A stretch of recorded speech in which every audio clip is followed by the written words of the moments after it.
Indonesia.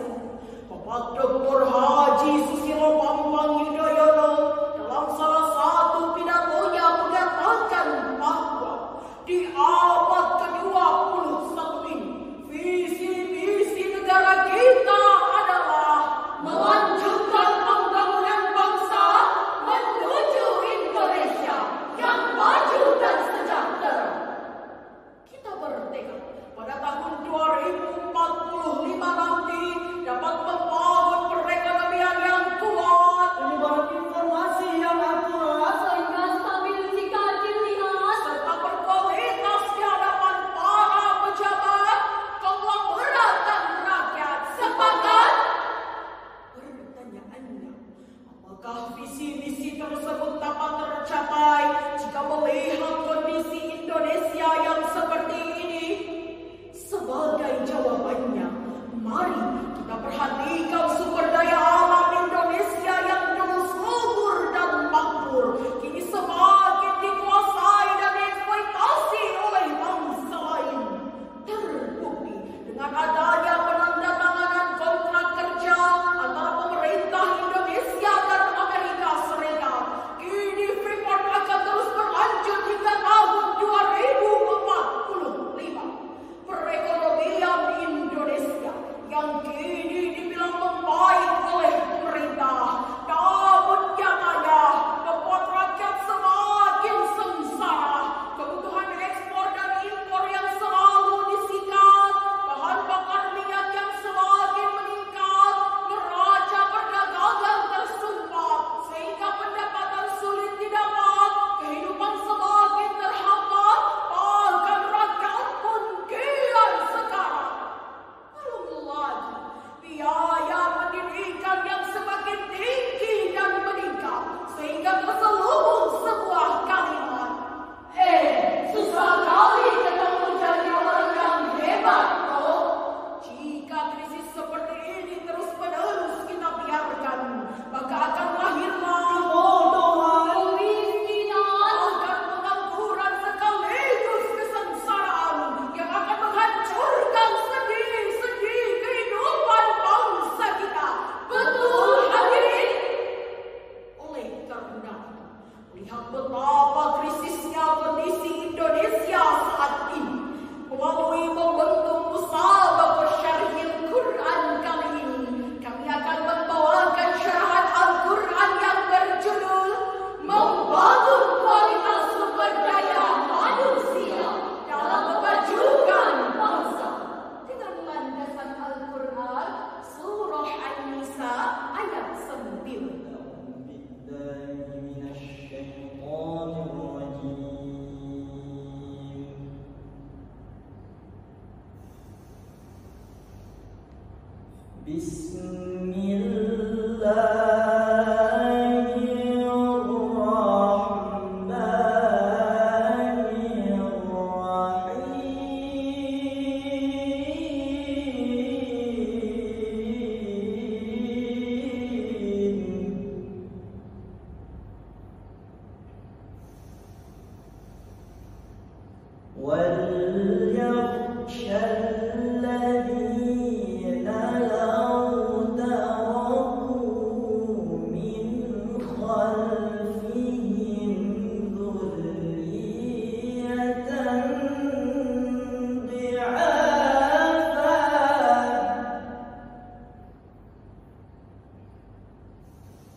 dengan menyebut asma Allah yang Maha Pengasih lagi Maha Penyayang.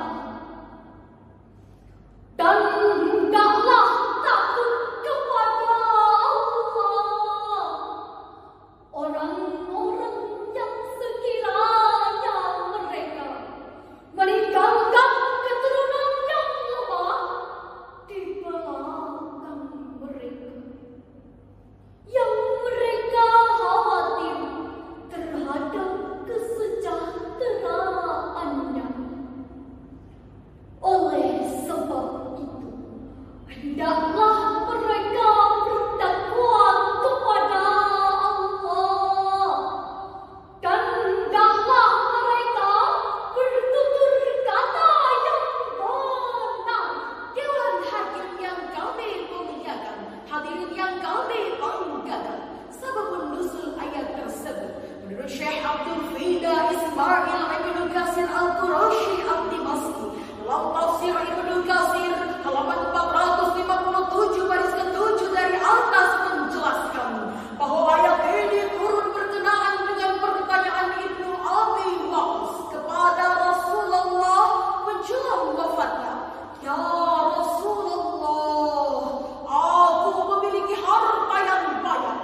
Chandra